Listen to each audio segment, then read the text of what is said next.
लो फिर आ गए बच्चों को ज्ञान बांटने। चल जा जा तू अंदर जा, कहीं मनुष्य की छाया तुझ पे ना पड़ जाए।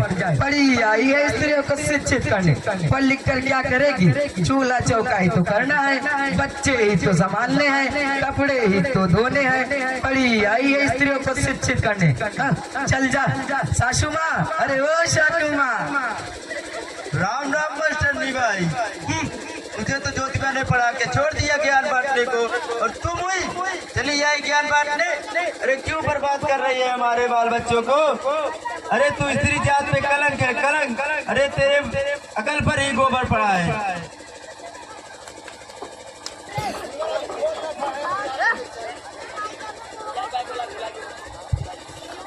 सावित्री, ओ सावित्री, सावित्री,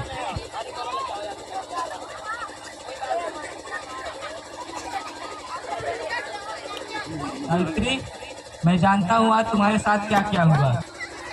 देखो सावित्री, ये समाज जकड़ा हुआ है अपने ही बंधनों में। लोग अपनी अज्ञानता में ही खुश रहते हैं। मनु ने कहा था, नहीं, मनु ने लिखा था कि स्त्रियों को शिक्षा ग्रहण करना पाप है, लेकिन मनु को यह नहीं पता कि उन्होंने स्त्रियों को शिक्षा से वंचित रखकर कितना बड़ा पाप किया है। सावित्री, हम स्त्रियों को शिक्षित करके उनको मनु के इस विधान से मुक्त करेंगे। स्त्रियां अगर शिक्षित हुई तो ये सारा समाज मुक्त हो जाएगा। लोग अपनी परंपरा को तोड़ना नहीं चाहते हैं। अगर कोई उन्हें शिक्षित करने का प्रयास भी करे तो वो उसे अपमानित करते हैं। ये मनुवाद का अहंकार ही है कि जो उस पर गोबर फेंकता है। सावित्री, इससे हमें विचलित नहीं होना है, चाहे हमें इसके लिए कितना भी अपमानित होना पड़े। मैं तनिक भी विचलित नहीं हूँ। आपने मुझे पढ़ाया लिखाया, अब तो मैं भी इतना समझ चुकी हूँ कि इनसे अच्छे व्यवहार का उम्मीद नहीं किया जा सकता। ये तो अपमान ही करेंगे।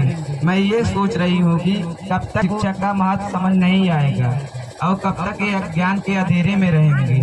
हमें इन्हें शिक्षित करना ही होगा। जब तक महिलाओं और समाज के निचले तबके के लोग शिक्षित नहीं हो जाते, तब तक मैं शिक्षा का प्रसार करती रहूंगी। यही मेरा दृढ़ संकल्प है।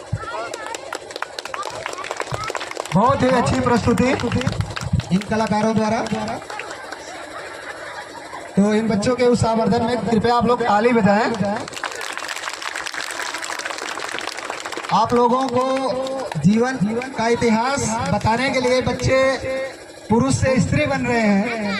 वो आज करीब 10 दिन से संघर्ष कर रहे हैं, तो कम से कम आप लोग उनका उत्साह तो बढ़ाते रहिए। आप लोग तालियां बजाते रहे प्लीज।